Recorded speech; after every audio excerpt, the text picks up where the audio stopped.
अस्सलामुअलैकुम। ले जी, आज का जो आपके पास टॉपिक है ना, आज का आपके पास टॉपिक है जी हाइब्रिडाइजेशन ऑफ इथीन। आज आपने इथीन की हाइब्रिडाइजेशन करनी है। इससे पहले हमने हाइब्रिडाइजेशन ऑफ मीथेन और हाइब्रिडाइजेशन ऑफ इथेन की थी। तो आज आपने इथीन की हाइब्रिडाइजेशन करनी है। अगर आपने हाइब्रिडाइजेशन ऑफ मीथेन और हाइब्रिडाइजेशन ऑफ इथेन को नहीं देखा, पहले आप उसको देख लें, क्योंकि हाइब्रिडाइजेशन ऑफ मीथेन में मैंने पूरा एक प्रॉपर कॉन्सेप्ट दिया हुआ है। पहले आप उनको देख लें, फिर आपको मज़ीद हाइब्रिडाइजेशन की समझ आएगी। तो आज का आपने इथीन के ऊपर हाइब्रिडाइजेशन करनी है। सबसे पहले मैं जहाँ पे इथीन का मोलिकुलर फार्मूला लिख देता हूँ। आपके पास इथीन का मोलिकुलर फार्मूला होता है C2H4। ये आपके पास होता है जी इथीन का मोलिकुलर फार्मूला। तो अगर मैं इथीन का स्ट्रक्चरल फार्मूला लिखूँ, तो इथीन का आपके पास स्ट्रक्चरल फार्मूला होता है C डबल बॉन्ड C। ठीक है जी। कार्बन और कार्बन के दरमियान डबल बॉन्ड होता है, और यहाँ पे एक हाइड्रोजन अटैच होता है, एक यहाँ पे हाइड्रोजन अटैच होता है, और एक हाइड्रोजन यहाँ पे अटैच होता है, और एक हाइड्रोजन यहाँ पे अटैच होता है। ठीक है जी। अगर मैं यहाँ पे आपको सिग्मा और पाई बॉन्ड के बारे में बताऊँ, तो ये आपके पास सिग्मा बॉन्ड है, ये भी सिग्मा बॉन्ड है, ये भी सिग्मा बॉन्ड है, ये भी सिग्मा बॉन्ड है, ये भी सिग्मा बॉन्ड है, और ये आपके पास पाई बॉन्ड है। यानी कि आपके पास सारे के सारे सिग्मा बॉन्ड तो हैं, लेकिन एक पाई बॉन्ड भी मौजूद है। तो मैंने आपको कहा था कि जब सारे के सारे सिग्मा बॉन्ड हो, अगर कोई पाई बॉन्ड मौजूद ना हो, तो वहाँ पे sp3 हाइब्रिडाइजेशन होती है। अगर एक पाई बॉन्ड मौजूद हो, तो वहाँ पे sp2 हाइब्रिडाइजेशन होती है। तो यहाँ पे सारे के सारे सिग्मा बॉन्ड तो है, लेकिन एक पाई बॉन्ड में मौजूद है। तो यहाँ पे कौन सी हाइब्रिडाइजेशन हुई होगी? यहाँ पे आपके पास कार्बन ने हाइब्रिडाइजेशन की होगी जी, sp2 हाइब्रिडाइजेशन की होगी। ठीक है जी। हाइब्रिडाइजेशन फाइंड आउट करने का तरीकाकार ये होता है कि अगर आपने किसी भी मॉलिक्यूल के बीच में देखना हो कि सेंट्रल एटम ने कौन सी हाइब्रिडाइजेशन की हुई है, तो उसका फॉर्मूला ये होता है नंबर ऑफ सिग्मा बॉन्ड। आप उसके भी में नंबर ऑफ सिग्मा बॉन्ड देख लें। ठीक है जी। और वहाँ पे आप देख लें कि उसके पास कितने लॉन पेयर मौजूद है। ठीक है जी। अगर मैं यहाँ पे इस कार्बन की हाइब्रिडाइजेशन देखना चाहता हूँ कि इस कार्बन ने कौन सी हाइब्रिडाइजेशन की हुई है, तो देखिए इस वाले कार्बन ने कितने सिग्मा बॉन्ड बनाए हुए हैं? 1 2 3, 3 सिग्मा बॉन्ड बनाए हुए हैं। यहाँ पे मैं क्या लिख दूंगा? 3। ठीक है जी। मैं इस कार्बन की बात कर रहा हूँ। इस कार्बन ने 3 सिग्मा बॉन्ड बनाए हुए हैं। पाई बॉन्ड को नहीं देखना, सिग्मा बॉन्ड। और इस कार्बन के पास कितने लोन पेयर है? 0 लोन पेयर है, कोई लोन पेयर नहीं। तो ये आपके पास आंसर आएगा 3। ठीक है जी। ये आपके पास आंसर आता है 3। तो अब हमने 3 बनाना है, तो कैसे बनेगा? sp2 1s2p, ये sp3 बन जाएगा। इसी तरह अगर आप इस कार्बन को देखें, तो यहाँ पे इसने 3 सिग्मा बॉन्ड बनाए हुए हैं, तो कोई लोन पेयर मौजूद नहीं, तो ये 3 आ जाएगा, तो sp2। अगर मैं यहाँ पे आपके साथ बात करूँ मिथेन की, तो ये आपके पास होता है CH4। ठीक है जी। ये आपके पास मिथेन है CH4। यहाँ पे ये सिग्मा बॉन्ड है, ये सिग्मा बॉन्ड है, ये सिग्मा बॉन्ड है, और ये सिग्मा बॉन्ड है। ठीक है जी। तो मैं देखना चाहता हूँ यहाँ पे इस कार्बन ने कौन सी हाइब्रिडाइजेशन की हुई है। तो देख ले, इस कार्बन ने कितने सिग्मा बॉन्ड बनाए हुए हैं? 4। तो नंबर ऑफ सिग्मा बॉन्ड 4 है, प्लस इस कार्बन के पास कितने लोन पेयर है? कोई लोन पेयर मौजूद नहीं है। तो यहाँ पे क्या आ जाएगा? 0। तो ओवरऑल आंसर क्या आ जाएगा? 4। 4 कैसे बनेगा? 1s and 3p। तो यहाँ पे आपके पास हाइब्रिडाइजेशन हुई हुई है, sp3 हाइब्रिडाइजेशन हुई हुई है। तो इस तरह जो है ना, ये इस फार्मूले के मुताबिक हम हाइब्रिडाइजेशन फाइंड आउट कर सकते हैं किसी भी एटम की। तो ये मैंने आपको फार्मूला बता दिया। इसी तरह अगर मैं यहाँ पे इथाइन की हाइब्रिडाइजेशन फाइंड आउट करना चाहूँ, ये आपके पास होता है इथाइन। ये आपके पास सिग्मा बॉन्ड है, ये सिग्मा बॉन्ड है, ये सिग्मा बॉन्ड है, और ये आपके पास पाई बॉन्ड है। ठीक है जी। और ये आपके पास पाई बॉन्ड है, ये आपके पास पाई बॉन्ड है, 2 पाई बॉन्ड है जी। तो अगर मैं यहाँ पे हाइब्रिडाइजेशन फाइंड आउट करना चाहता हूँ कार्बन की, इस वाले कार्बन ने कौन सी हाइब्रिडाइजेशन की हुई है, तो कितने सिग्मा बॉन्ड है, 2 सिग्मा बॉन्ड है, ठीक है जी। इस कार्बन के पास कोई लोन पेयर नहीं, तो क्या आ जाएगा 0, 2 + 0 = 2। तो अब मैंने 2 बनाना है, कैसे बनाऊँ, 1s और 1p लेकर 2 बनेगा। तो इस कार्बन ने कौन सी हाइब्रिडाइजेशन की होगी, sp। अगर आप इस कार्बन को चेक करना चाहते हैं तब भी sp ही आएगा। तो इस तरीके से हम हाइब्रिडाइजेशन फाइंड आउट करते होते हैं। चलिए अब हम शुरू करते हैं कि इथीन के ऊपर हाइब्रिडाइजेशन करते हैं, तो वही रूल्स को हम दोबारा फॉलो करेंगे। मैं फिर कह रहा हूँ, अगर आपने हाइब्रिडाइजेशन ऑफ मीथेन को, स्पेशली मीथेन को नहीं देखा तो पहले आप उसको देख लें, फिर आप इसको पढ़ाएं। ले जी, इस बात का तो पता चल गया कि इथीन के बीच में जो कार्बन है उसने sp2 हाइब्रिडाइजेशन की हुई है। चलिए शुरू करते हैं। अब इसके ऊपर सारी देखते हैं किस तरह हाइब्रिडाइजेशन करेंगे। सबसे पहली हेडिंग क्या होती है, सबसे पहला काम तो ये होता है कि अगर आपके पास जो भी मॉलिक्यूल हो, आपने उसके बीच में सेंट्रल एटम को फाइंड आउट करना होता है। तो यहाँ पे सेंट्रल एटम वैसे भी आपको कार्बन ही नज़र आ रहा है क्योंकि उसके एटम्स कम है बाकी एटम्स की निस्बत, हाइड्रोजन की निस्बत। वैसे भी मैंने आपको कहा हुआ है कि अगर किसी कंपाउंड के बीच में कार्बन हो तो सेंट्रल एटम कार्बन ही होता है, फिर कोई और नहीं होता। ले जी शुरू करते हैं। पहली हेडिंग आपके पास क्या होती है, पहली हेडिंग आपके पास होती है जी, ground state electronic configuration of carbon. Carbon का एटॉमिक नंबर क्या होता है, 6 होता है। Ground state electronic configuration, ground state किसको कहते हैं, जब इलेक्ट्रॉन अपने अपने लोअर एनर्जी ऑर्बिटल में मौजूद हो तो उसको हम कहते होते हैं ग्राउंड स्टेट है।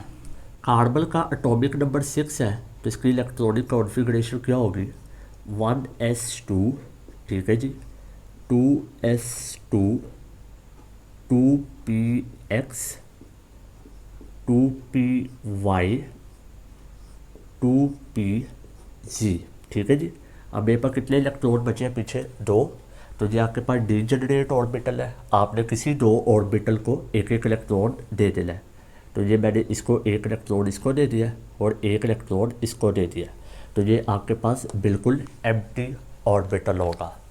ले जी, मैंने आपको कहा था जब आपके पास आगे एम्प्टी ऑर्बिटल मौजूद हो तो फिर आपके पास दूसरी हेडिंग होती है, और वो दूसरी हेडिंग कौन सी होती है, excited state electronic configuration of carbon.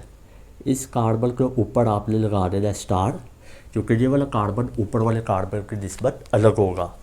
अब होता क्या है कि जब आपके पास बॉन्ड बन रहे होते हैं तो वहाँ पे जो एनर्जी रिलीज़ होती है वो एनर्जी इस इलेक्ट्रॉन को क्या करती है, एक्साइट करवा देती है, और ये इलेक्ट्रॉन 2s से निकल के कहाँ पे चला जाता है, 2pg में, जो कि ये विद इन द शेल बात हो रही है। Within the shell electron excite करवाने के लिए ज़्यादा एनर्जी दरकार नहीं होती, और वो एनर्जी कहाँ से मिलती है, जब हाइड्रोजन जहाँ पे आकर बॉन्ड बना रहे होते हैं। ये बात मैंने आपको हाइब्रिडाइजेशन ऑफ मीथेन में बड़ी डिटेल से बताई हुई है, तो तभी आप हाइब्रिडाइजेशन ऑफ मीथेन वाले लेक्चर को लाजमी सुने। तो यहाँ पे क्या होगा, कार्बन का एटॉमिक नंबर 6, इसके ऊपर लग जाएगा स्टार, तो क्या हो जाएगा 1s2, 2s1, 2px1, 2py1, 2pg1, ठीक है जी। ये आपके पास एक्साइटेड स्टेट है, क्यों, क्योंकि अब इलेक्ट्रॉन अपने लोअर एनर्जी ऑर्बिटल की बजाय हायर एनर्जी ऑर्बिटल में मौजूद है। ले जी, उसके बाद आपके पास थर्ड हेडिंग आती है, हाइब्रिड स्टेट कॉन्फ़िगरेशन। अब आपने क्या करना है, अब आपने ऑर्बिटल्स की मिक्सिंग करनी है। आपने कितने ऑर्बिटल्स की मिक्सिंग करनी है, आपने 3 ऑर्बिटल्स की मिक्सिंग करनी है, क्योंकि ये sp2 हाइब्रिडाइजेशन है। एक s होगा लाजमी और 2 p होंगे, ठीक है जी। तो यहाँ से मैं ये इस 2s को और 2px और 2py की आपस में क्या करूँगा, मिक्सिंग करूँगा। तो आपके पास क्या आ जाएगा, ये आपके पास कार्बन का एटॉमिक नंबर 6, इसके ऊपर स्टार लगा दिया, 1s2, इसकी एनर्जी बरकरार रहेगी क्योंकि ये हाइब्रिडाइजेशन में हिस्सा नहीं ले रहा, क्योंकि ये इनर शेल है, इनर शेल बॉन्डिंग में हिस्सा नहीं लेता होता या फिर हाइब्रिडाइजेशन में हिस्सा नहीं लेता। तो क्या होगा, आप 2s, 2px और 2py की मिक्सिंग कर रहे हैं, इन तीन ऑर्बिटल्स की मिक्सिंग कर रहे हैं, जब आप इन तीन ऑर्बिटल्स की मिक्सिंग कर रहे होंगे तो इलेक्ट्रॉन्स के दरमियान क्या होगी, रिपल्शन होगी, क्योंकि इन तीनों ऑर्बिटल्स के बीच में एक एक इलेक्ट्रॉन है। जब आप 2s 2px और 2py की मिक्सिंग करेंगे तो इलेक्ट्रॉन्स की मिक्सिंग कर रहे होंगे, वहाँ पे रिपल्शन होगी, वहाँ पे हीट रिलीज़ होगी। तो हमने थर्मोकेमिस्ट्री में पढ़ा हुआ है कि अगर कोई सिस्टम हीट रिलीज़ कर रहा हो तो इसका मतलब है वो अपने आप को स्टेबल कर रहा है। तो इसका मतलब ये है कि जब आप इन तीन ऑर्बिटल्स की मिक्सिंग कर रहे होंगे तो जब आपके पास नए ऑर्बिटल बनेंगे, वो कितने बनेंगे, वो भी तीन ही बनेंगे, ठीक है जी। लेकिन वो पहले की निस्बत क्या होगी, ज़्यादा स्टेबल होंगे, उनकी एनर्जी पहले की निस्बत क्या होगी, कम होगी, क्योंकि एनर्जी रिलीज़ हो चुकी हुई है। तो कितने नए ऑर्बिटल बनेंगे, 1 2 3, और उनका नाम क्या होगा, sp2, क्योंकि आप एक s और 2p की मिक्सिंग कर रहे हैं, sp2 और sp2, ठीक है जी। तो कितने इलेक्ट्रॉन थे टोटल, 1 2 3, तो यहाँ पे एक इलेक्ट्रॉन आ जाएगा, एक इलेक्ट्रॉन यहाँ पे आ जाएगा, एक इलेक्ट्रॉन यहाँ पे आ जाएगा। अब 2pg ने हाइब्रिडाइजेशन में हिस्सा नहीं लिया तो उसकी एनर्जी और उसकी शेप बरकरार रहेगी। वो 2pg वो अपनी जगह पे ही ड्रॉ होगा, अपनी जगह पे ही रहेगा, उसकी एनर्जी को कोई फ़र्क नहीं पड़ना, सिर्फ इनकी एनर्जी डिक्रीज़ होगी क्योंकि हीट रिलीज़ की हुई है। इसकी एनर्जी डिक्रीज़ नहीं होगी, ये अपनी जगह पे ही रहेगा। और इसका कौन सा एंगल होता है, ये परपेंडिकुलर होता है, ठीक है जी। ये परपेंडिकुलर अपनी जगह पे रहेगा क्योंकि इसने हाइब्रिडाइजेशन में हिस्सा नहीं लिया। तो आपने किस किस की मिक्सिंग की है, आपने मिक्सिंग की है जी 2s की मिक्सिंग की है जिसकी स्फेरिकल शेप होती है। आपने किसकी मिक्सिंग की है, आपने मिक्सिंग की है जी 2px की मिक्सिंग की है। आपने और किसकी मिक्सिंग की है, आपने मिक्सिंग की है जी 2py की मिक्सिंग की है। टोटल कितने ऑर्बिटल्स की मिक्सिंग की है, 3। तो आपके पास नए कितने ऑर्बिटल बनेंगे, 3। उसकी शेप क्या होगी, डबल शेप होगी, लेकिन एक लूप का साइज़ छोटा होगा और एक लूप का साइज़ बड़ा होगा। क्या नाम होगा इसका नाम होगा sp2। और ये कितने बनेंगे, 3 बनेंगे, क्योंकि आपने 3 ऑर्बिटल्स की क्या की है, मिक्सिंग की है।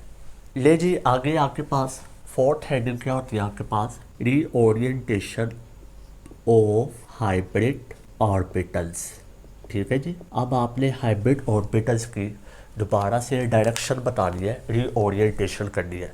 हाइब्रिड ऑर्बिटल आपके पास कौन से हैं, ये आपके पास जो है ये sp2 जो ऑर्बिटल्स बने हैं ये आपके पास हाइब्रिड ऑर्बिटल्स है। इनको क्यों हाइब्रिड ऑर्बिटल्स कहा जाता है, क्योंकि ये हाइब्रिडाइजेशन से बने हैं। और ये किसके हाइब्रिड ऑर्बिटल्स थे, कार्बन के। तो ले जी यहाँ पे शो करते हैं जी, ये आपके पास एक कार्बन है, टोटल कितने कार्बन थे, 2 कार्बन थे। पहले कार्बन के हाइब्रिड ऑर्बिटल्स को शो कर देता हूँ।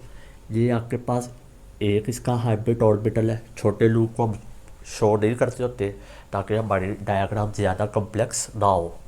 यहाँ पे एक हाइब्रिड ऑर्बिटल होगा और एक हाइब्रिड ऑर्बिटल यहाँ पे होगा।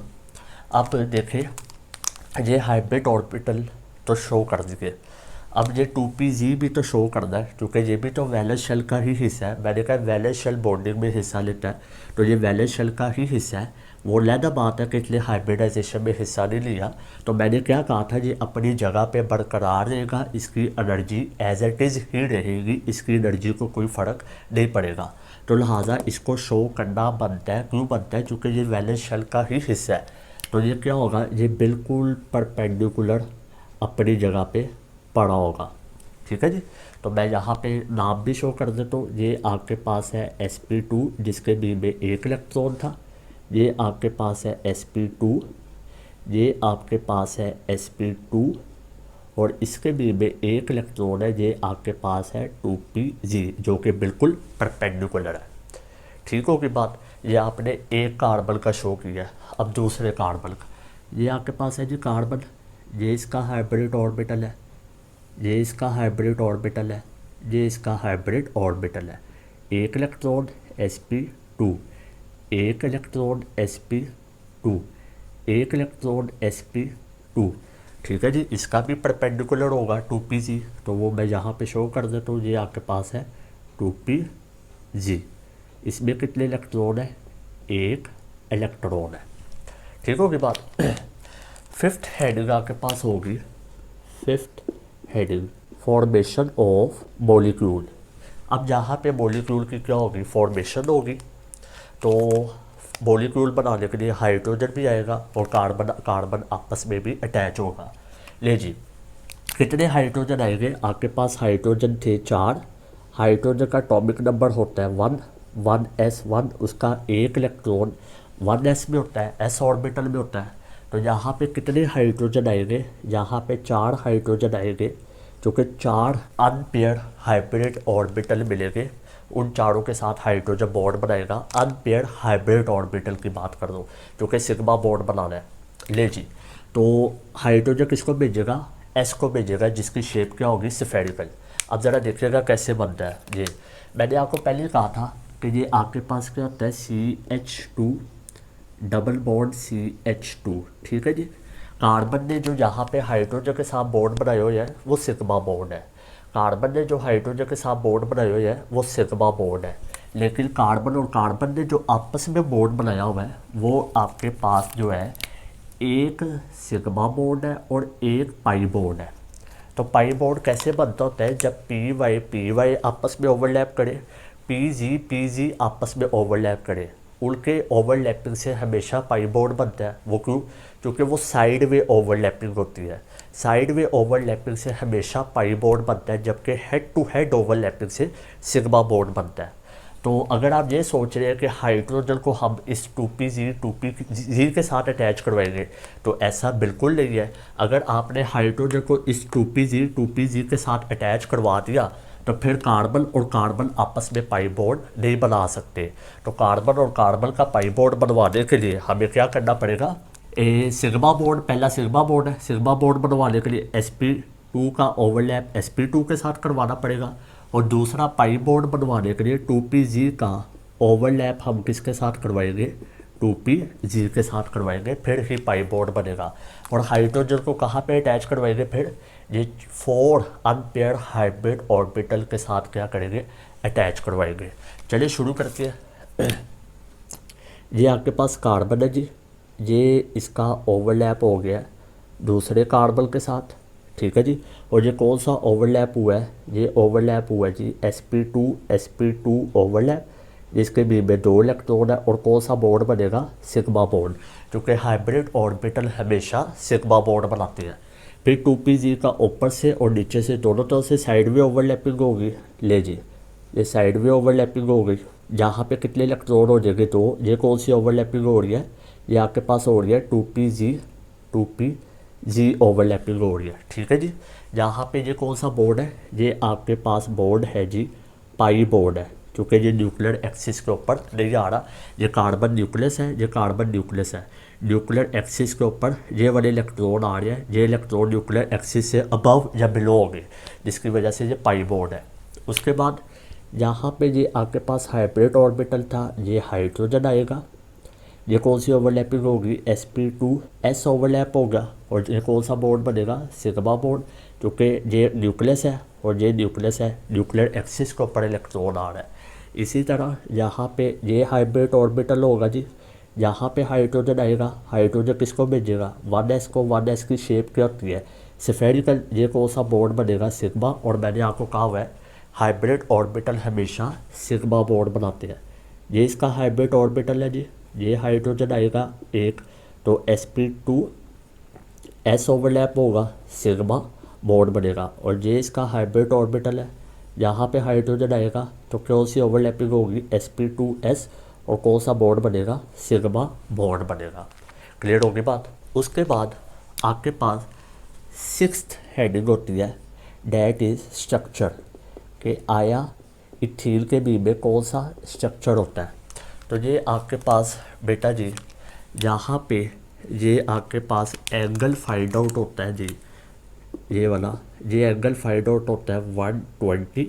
और 120 जिसके अंदर एंगल हो उसका स्ट्रक्चर होता है आपके पास ट्रायंगुलर प्लेनर। और यहाँ पे 7th हेडिंग आपके पास क्या होगी, 7th हेडिंग आपके पास होगी एंगल एंगल कितना है जी 120, जो कि with the help of X rays find out किया जाता है या डाइफ्रैक्शन मेथड से फाइंड आउट किया जाता है। ये आपके पास है 120 का एंगल। ले जी, ये आज की आपका टॉपिक था जिसके भी में आपने हाइब्रिडाइजेशन ऑफ इथीन को डिस्कस करना था।